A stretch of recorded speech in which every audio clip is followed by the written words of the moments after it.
लोकदल बहुत बड़ी पार्टी थी, 90 में से 85 सीट आई थी, एक तरफा सीट हुआ था।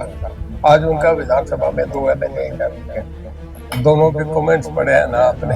एक ने कहा आएगा, दूसरा कहता है कि गद्दारों को लेंगे नहीं। पर मैं किसी को नाम लेके नहीं कहूंगा नहीं, पर एक आध आदमी है जो नहीं चाह रहा था ये इकट्ठा हो।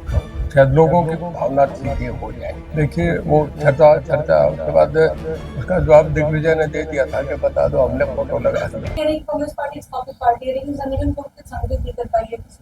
देखिए पार्टी रीजनल पार्टीज का भविष्य खत्म होता जा रहा है। आप कहीं भी देख लें, ठाकरे की पार्टी थी, आज कहीं नहीं है। बाला साहब ठाकरे बहुत बड़े आदमी थे। बादल साहब की पार्टी 25 साल, अगर ज्योति बसु के बाद सबसे लंबे चीफ मिनिस्टर कोई रहा है तो प्रकाश सिंह बादल रहे हैं। आज उनका 2 हाउस में एमएलए बन के आए हैं। लोकदल बहुत बड़ी पार्टी थी, 90 में से 85 सीट आई थी, एक तरफा सीट हुआ था। आज उनका विधानसभा में 2 एमएलए हैं। तो मैं नहीं मानता रीजनल पार्टी, मतलब जहाँ भी थी। मायावती बहुत बड़ी थी, एक बार सोशल इंजीनियरिंग पे सबसे बड़े प्रदेश में अकेली सिंगल पार्टी की सरकार बनी थी। आज मायावती का एमएलए ही नहीं है, ना कोई एमपी है। क्या आप ये मानते हैं कि अब चेहरों की भी वैलिडिटी है? बाला साहब ठाकरे की आपने बात करी, प्रसिद्ध चेहरों, उनकी मृत्यु के 10 साल बाद सब निकल गया, 3 पार्ट होगा। और बाला साहब के नाम का था ना, वो अगले लोगों को नहीं माना। लोगों ने अब जो उनकी पार्टी थी उसमें भी सेपरेट हो गया। लोग शिंदे के साथ ज़्यादा चले गए, उनके साथ कम रह गए। और जो तीसरे ठाकरे हैं उनके पास बिल्कुल ही हल्का मामला रह गया। हम ये मानते हैं लोग जज्बा का राजनीतिक भविष्य की पार्टी। वो तो दोनों के कमेंट्स पढ़े हैं ना आपने। एक ने कहा आएगा, दूसरा कहता है कि गद्दारों को लेंगे नहीं। मुझे नहीं लगता कि कोई नजदीक होने की बात हो जाए तो अच्छी बात है। जो देवलाल का पुराना प्लेटफार्म अगर इकट्ठा हो तो मुझे लगता नहीं कि हो।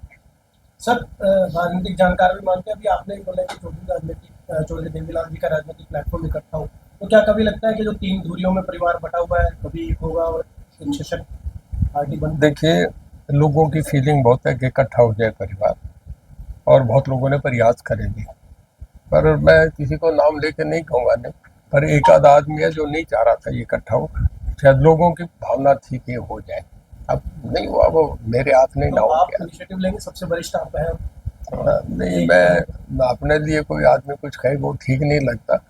ये लोग ही तय करते हैं। पर लोगों की ये फीलिंग जरूर थी कि परिवार इकट्ठा हो। जब ओम प्रकाश जी की डेथ हुई तब पूरे हरियाणा में लोगों का ये था।